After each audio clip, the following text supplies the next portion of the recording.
Good morning, members of the 100 and people who happen to be the recipient of this lecture. First, I'd like to ask you to pretend that you just bought a plane ticket and paid for hotel rooms and have had to eat out, and you've spent a good sum of money to go to a seminar at a big hotel, at a convention somewhere, and that we're now sitting down and you're looking to get the fruit of what you came for. You know, you've come to the tree, now give me something good. And the good news is that you haven't spent a lot of money.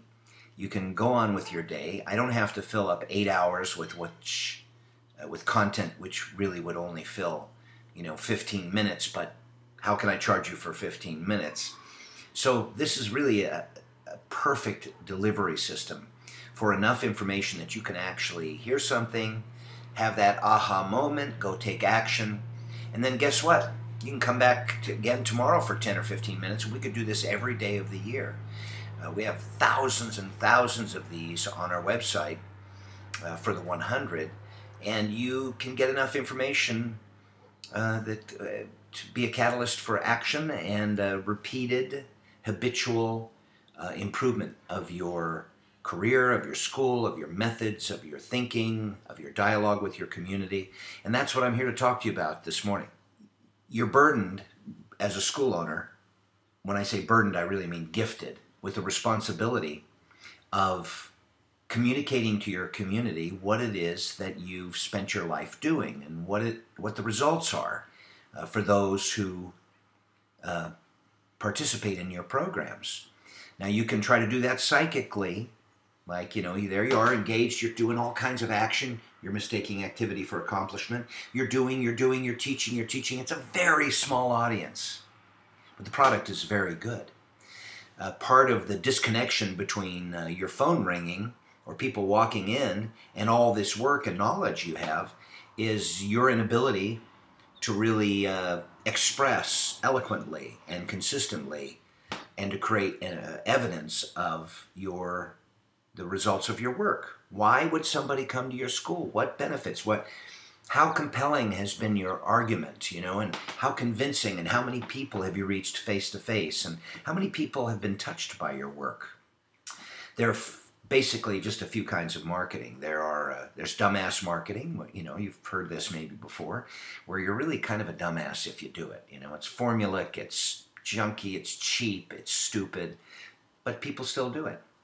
There's good marketing, and good marketing is something that any 20-year-old could do. It's good, but it doesn't really take much energy, thought, maturity, knowledge, experience. It's just good.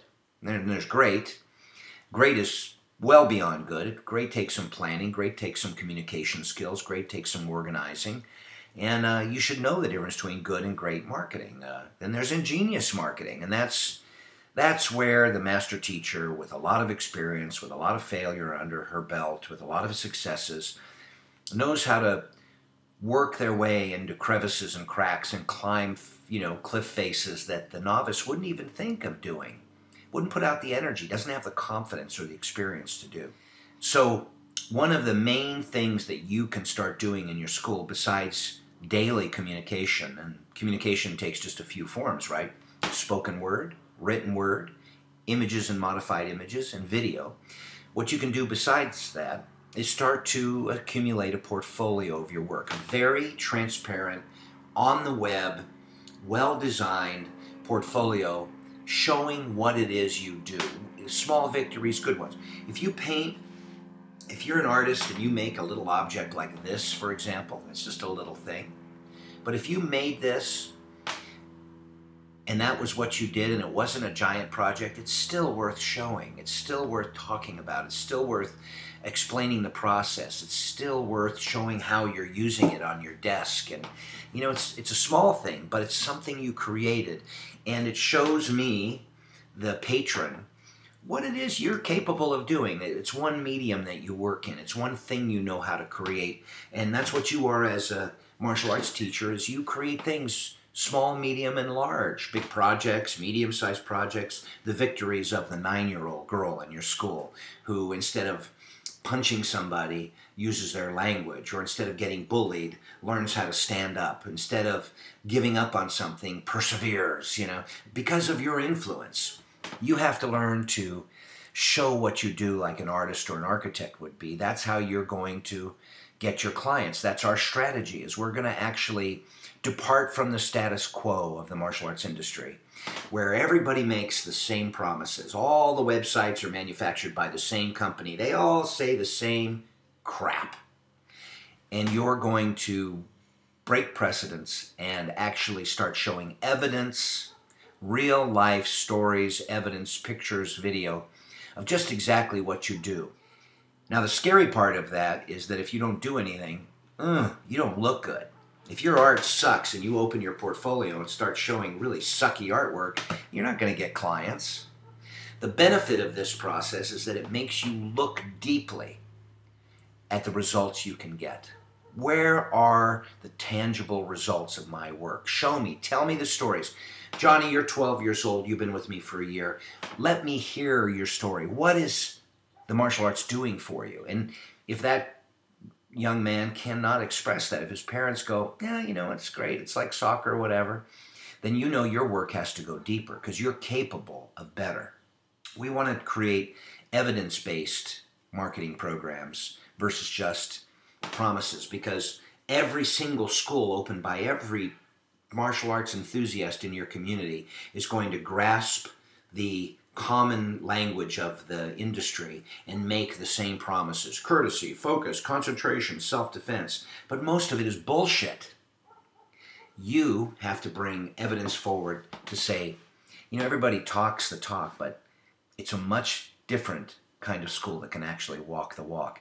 If you've had hundreds of students over the years, you could have hundreds of things in your portfolio that could interest executives, parents, counselors, politicians, people with money who are looking to make sure that their children, their young ones, their lives are full of health and respect and focus and concentration and achievement. And that's what you do.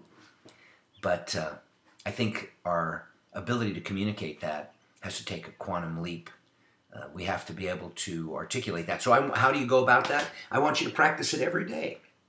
And I want you not to do things mindlessly. I want you to do them mindfully. I want you to really think about it and analyze and look. And look on the web for the good storytellers outside of the martial arts. And model what they're doing. Don't ever bullshit. Don't ever lie. Don't ever exaggerate. You don't have to. But you do have to be able to tell your story succinctly and consistently, because we don't know for sure that we're ever going to reach our market and get the kind of results we'd like. We'd like lines in front of our school. We'd like waiting lists. We're not sure if we can do that. Nobody really can guarantee that unless they're trying to sell you, some medicine. I think that what we can do and what we shouldn't fail to do is try. Because in the process of trying, you look deeply in your own mind, you expand your vocabulary about what you do, you look deeply about what it is that you can do. And sometimes it requires you to put your skills on the table and say, I say I can do this, I know the martial arts are supposed to be good for this, but the truth is I'm not getting that results. And that means you go back to the drawing board and you think about how you talk to your students and what you do with them and how you frame the work. And that's nothing but good for you. That's nothing but good for you. Painful sometimes, but good. Okay, this is the end of my lecture, but the lecture is ongoing and you can access it 24/7 at the 100's website. And all you have to do is become a member. It's the least expensive association, I think, of merit in the entire world of martial arts. I mean, we really produce content that can make you a better teacher. All you have to do is get on the mat and practice this stuff long enough and consistently enough to get the benefits. Okay, reach out to me at 775-501-0644 if you need more dialogue or how-tos about how to get your game on.